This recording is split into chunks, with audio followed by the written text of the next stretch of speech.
3 bedrooms for magistrates and senior legal officers' quarters in the Ministry of Justice at Alakbere, Ketu area of the state. The magistrates will occupy 24 flats, while officers in the Ministry of Justice will occupy 10 flats.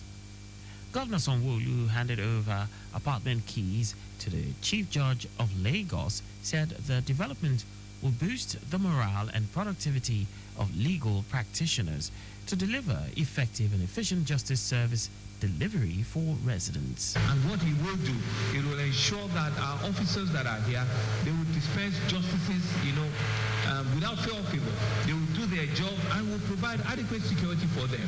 And they will do it fully, knowing fully well that what government, has entrusted them with, what the citizens are expected of them to do is what they're doing.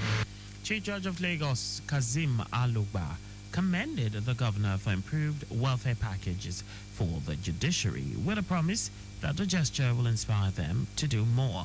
What brought about this is that it came to a point when our magistrates were being sued in their own courts and sometimes in the high courts for recovery of possession.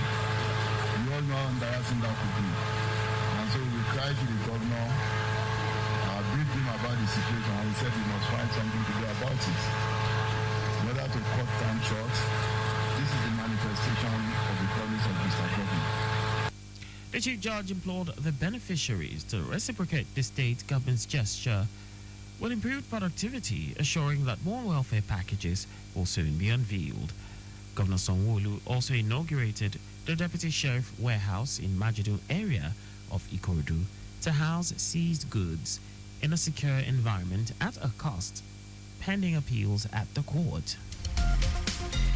As part of efforts to achieve a cleaner, healthier Lagos with sustainable waste management, the Lagos State government has charged PSP operators with improved service delivery and transparency.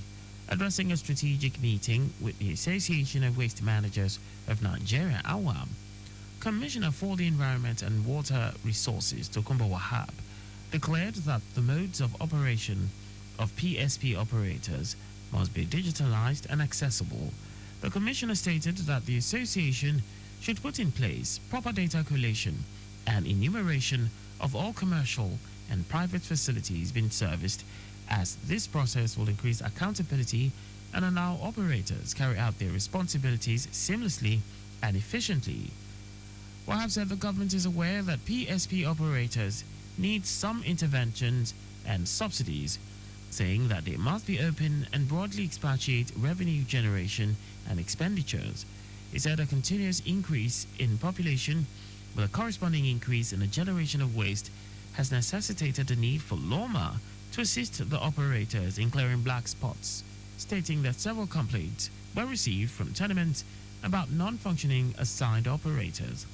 Wahab stated that the time has come for PSP operators to create an online portal whereby GPS receivers installed in their trucks provide accurate locations and number of trips performed by each operator daily, amongst other things.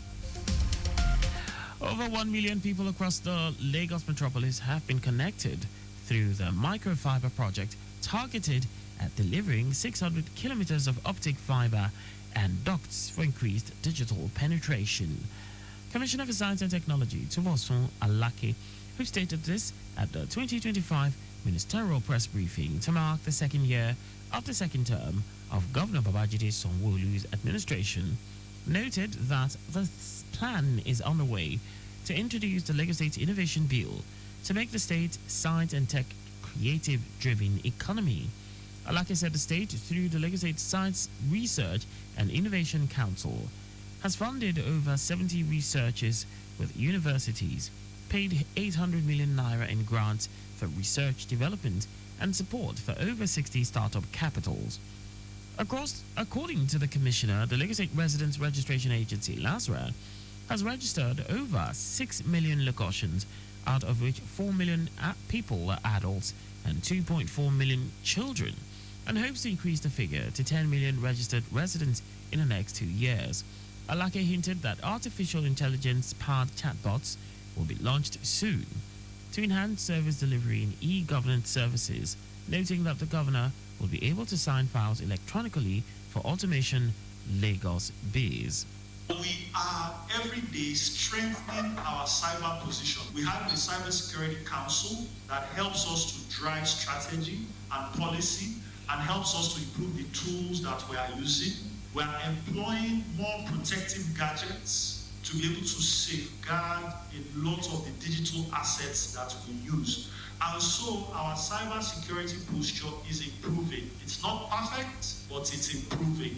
The commissioner promised that 50,000 Nigerians aged between 18 and 35 will be trained in deep tech skills through the Digital Leap program as innovation to engage the youth to become tech problem solvers and take them off the streets. Our correspondent Adeola Kinele reports that in the year under review, out of 211 ministries, departments and agencies in the state, 192 were evaluated and 232 application workload captured in tech database. The Lagos State Office for Disability Affairs LASODA is intensifying its commitment to transparent and inclusive governance through a comprehensive sensitization on procurement processes and the inauguration of a dedicated planning committee.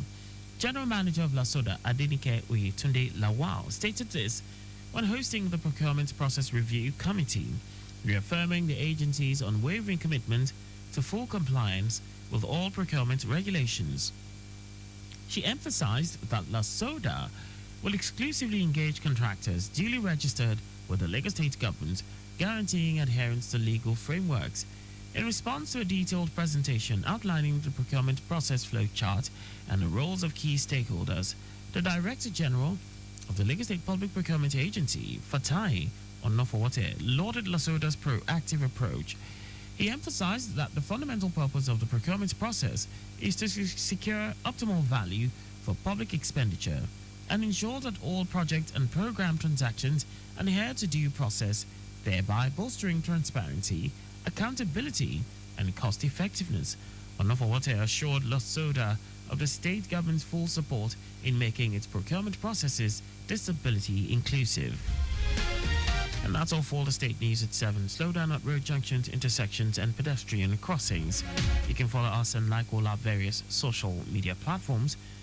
On X at Traffic Radio 961, Facebook Lagos Traffic Radio 96.1 FM, Instagram Lagos Traffic Radio 961.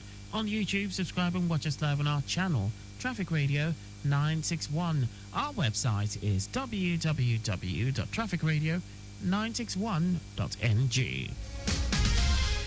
Did you know that the Sanwo-Olu administration introduced the Lagos Economic Acceleration Program, LEAP, to reduce the effects of the COVID-19 pandemic on small businesses? You can get more details on the Lagos State government's website. For contact with the newsroom, please send a message to info@trafficradio961.ng. And that ends the news broadcast compiled by Adeswa Ejoyuka. I am Akan Usen. Thanks for listening and please stay safe. Good evening.